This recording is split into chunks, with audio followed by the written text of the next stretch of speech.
let's cut the crap. The UFC London card this weekend is absolutely terrible. I will still be live streaming the main card on all the usual platforms. My other channel, AJ Jersey, TikTok, and Kick as well, both at AJ Jersey. Obviously. But card is so trash. This video was supposed to be predictions for that card, but we're like, nah. We're just going to look at who is going to be going on a downfall in every single UFC division. So, obviously, we're going to be starting off in the women's flyweight division. Now, of course, we're not starting off the women's flyweight division. Nobody gives a damn about that. We're actually going to be starting off in the welterweight division. I picked JDM because I think there's a sneaky chance he loses to Carlos Prates. And then, honestly, I think a lot of the guys in the division on his path to the belt, he avoided. And I think there's a good chance that he gets some bad matchups next. He's got one great win against Bilal, but that was in a striking fight. And I don't know. I think a lot of guys can outstrike Bilal. What I'll say about JDM, I feel like he has a better chance to lose against Prates than currently like anyone at the top right now. Like I feel like Prates, I don't know. I personally feel like Prates could be one of the toughest tests. I mean, maybe Ian Gary, but I think Ian Gary beats Morales. Him too, but I don't think they're gonna fight. I think Morales has a sneaky chance to beat him as well. But again, I don't really see them fighting unless JDM beats Prates. I think JDM's just the better striker. It's all about like if his chin's that good, which it's proven to be so far. But I don't think he's really been tested. Like I don't think he's fought anybody that can crack. Maybe he gets cracked by Prates, no Diddy, but I'm not sure. Brandon actually disagrees with me on this one. CP. We agree on most of them.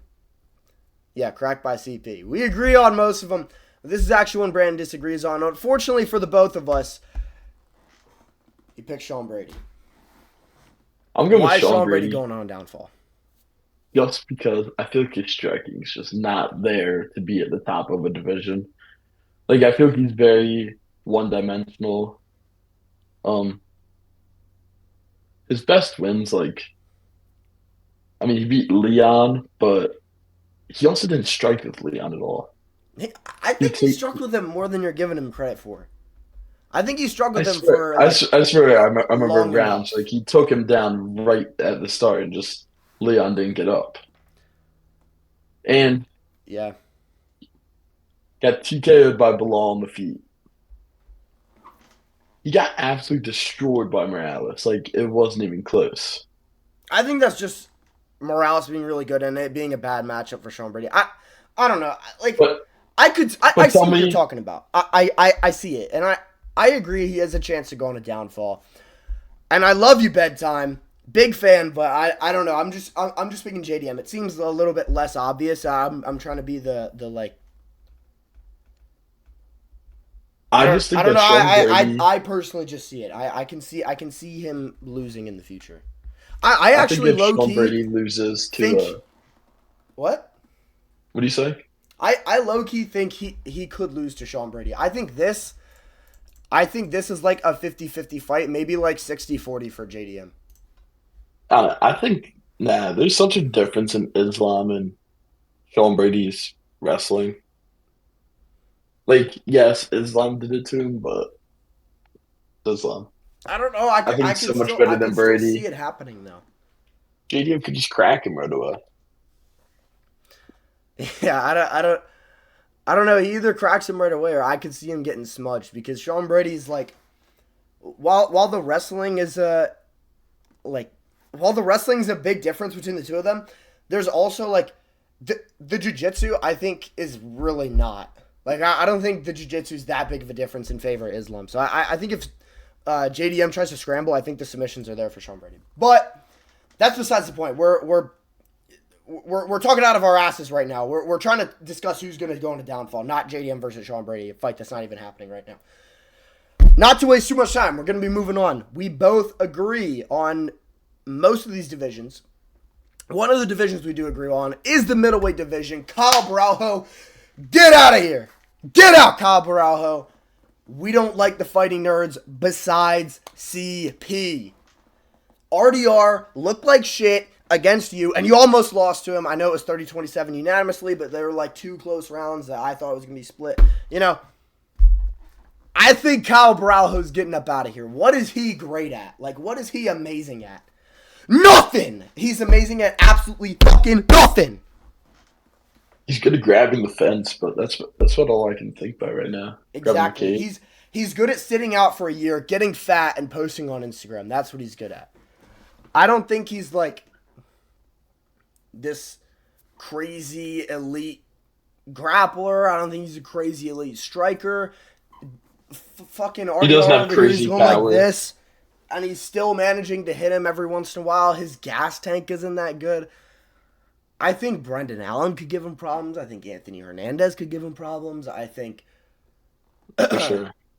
I think Gregory Rodriguez might give him problems if he starts losing to some of these guys, and you know Gregory Rodriguez builds himself up. Like, I think Joe Pyfer could give him problems. I think Izzy would beat him. Like, I think a lot of these guys that he might be fighting would give him a lot of issues, maybe even beat him. So, like for the middleweight division, low-ranked top young guys coming up. Yes. For the middleweight division, we're both picking Kyle Baralho. Do you have anything left to add on why this motherfucker? Fully agree with everything you just said. Mm-hmm. Fully agree with everything you just said. All right, Mr. Free Spirit. Get the fuck off my screen. Carlos Olberg, you're next, buddy. Getting slimed out by Yuri, and then everybody else is going to get revenge for Dominic Reyes. Carlos Olberg, he just, I don't know. I think he can't scrap. Like, he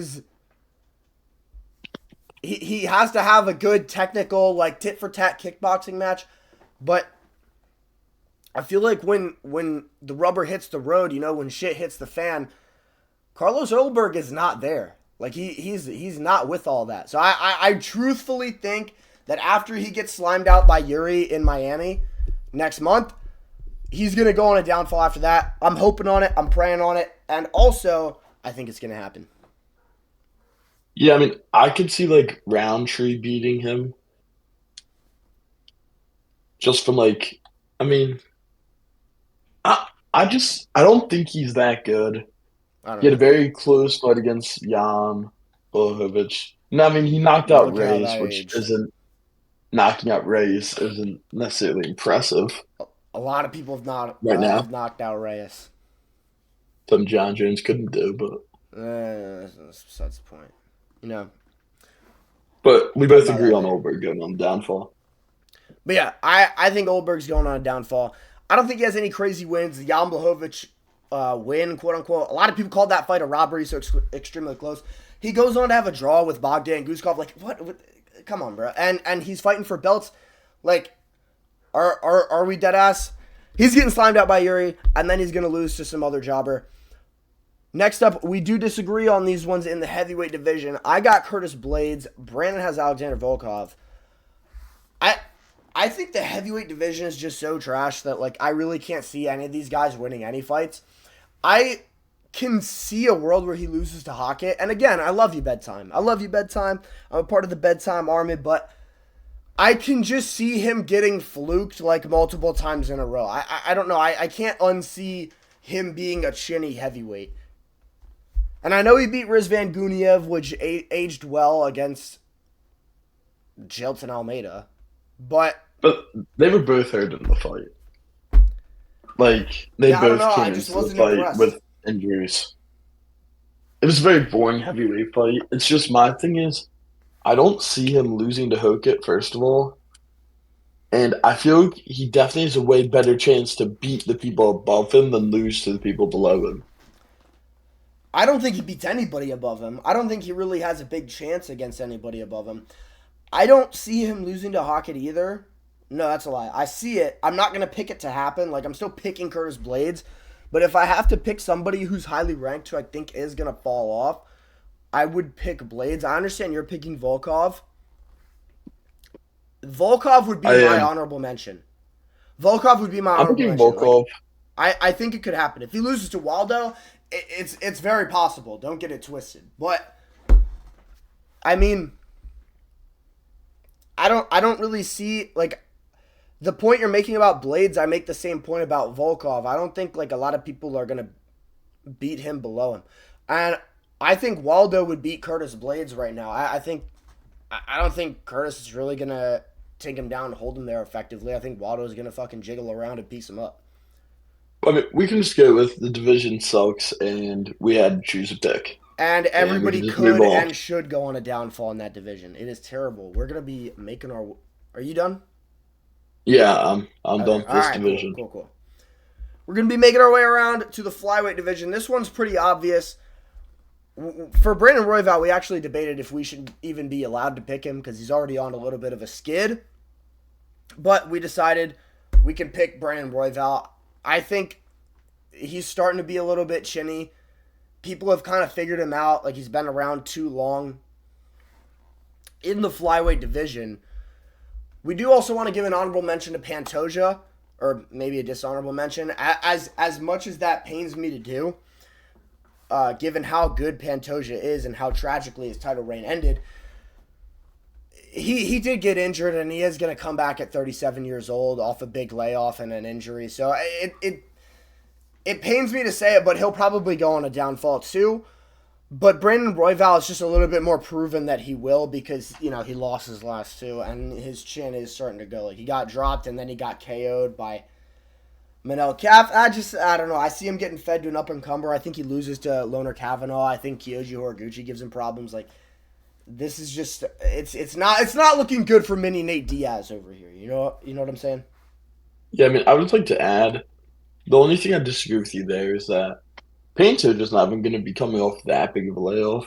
Because I think he'll be back around International Fight Week time, and it's like the Against who? same.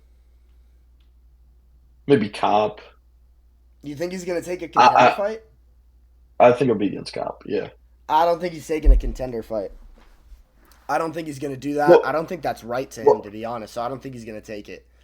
well, what I think is if Cop and Horiguchi then fight, I think if one of them finishes the other one, I think they would also be very deserving. And then he would just kind of sit out and wait and hope that Dana chooses him, which, like the UFC won't always do whatever is necessarily Okay, but right for the Pantoja's person. not a guy that's going to be taking contender fights when he has a chance at the belt. Like, he is going to get the belt. They've said nothing but Pantoja's going to come back and fight for the belt. Like, he deserves it. He got fluked. Like, there's no harm, no foul there. Pantoja is 100% fighting for a belt next. I don't see him taking a contender fight at all. But even if he comes back, even if there's not that big of a layoff, who's going to say he's going to be the same guy that he was, when he was on a roll? Like, he's coming off a big injury, snapped his arm, and Yeah. he's old. He's old. Like, I just don't think he's going to look the same. And now Yeah, I mean, so we didn't pick I Pantoja, agree with you there. and we picked Brandon Royval for a reason, but, Pantoja's just the honorable mention here. Yeah. You have All right, anything to let's say move about on. Royval? Nope, we're gonna move on. No? Alright, we're flying through this video, man. Okay. Both agreed on the Bantamweight division as well, where we both picked Corey Sandhagen.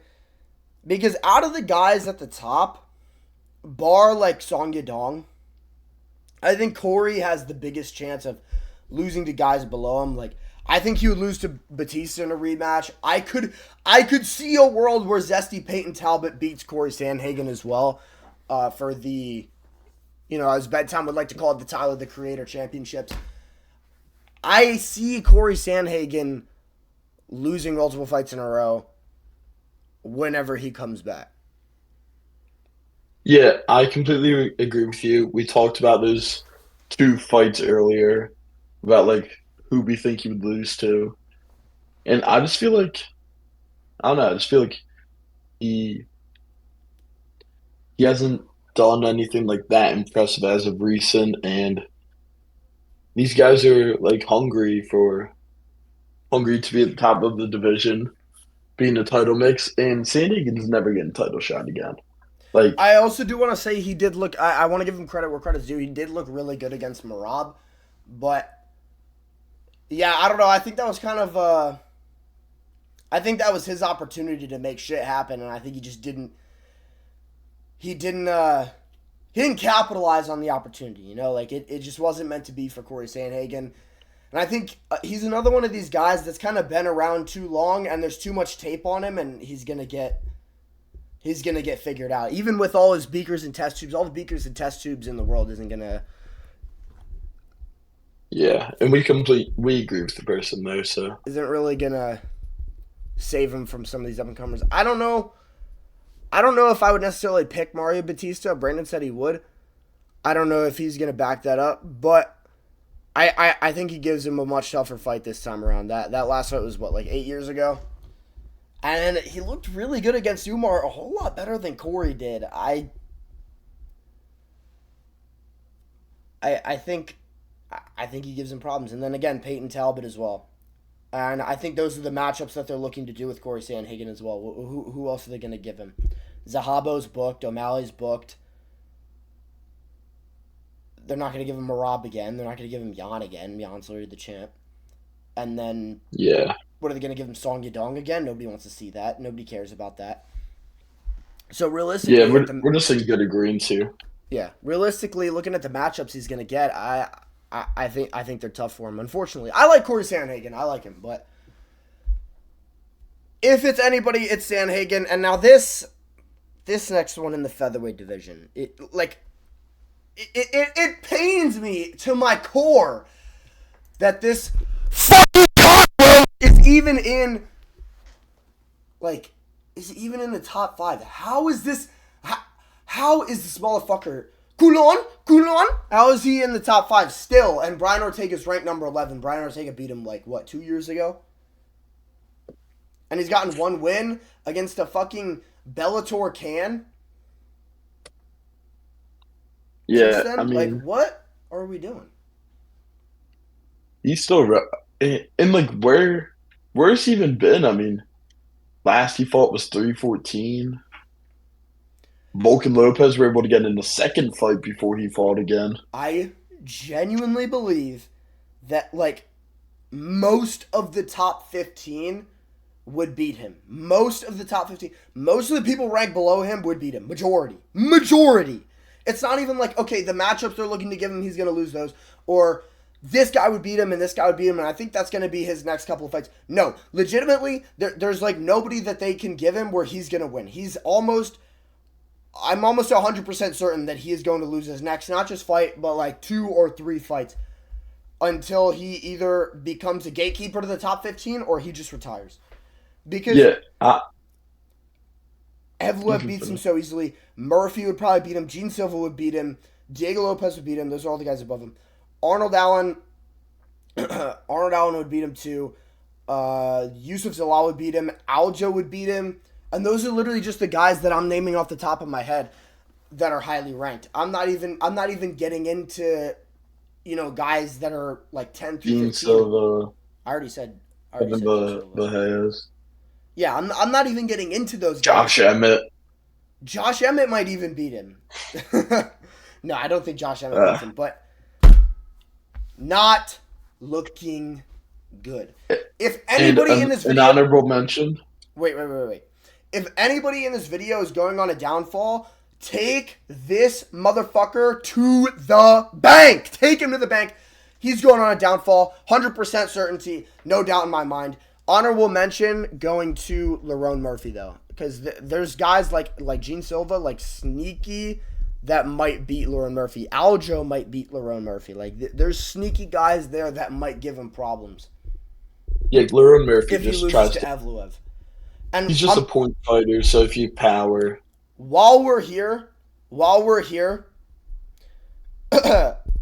prediction is going to be obviously Movsar Evloev. While we're talking about this division, Movsar Evloev is the pick for this weekend. Again, watch it live, YouTube, Kick, and TikTok at AJ Drizzy on all those platforms. Now, last but not least, the man who has gone on a downfall inside and outside of the octagon, Dan Hung Like a Horse Hooker. He lost to Gamrot and robbed him, lost to Arman, lost to Benoit Saint Denis, both of those two by finish, and then lost via finish to his ex-girlfriend.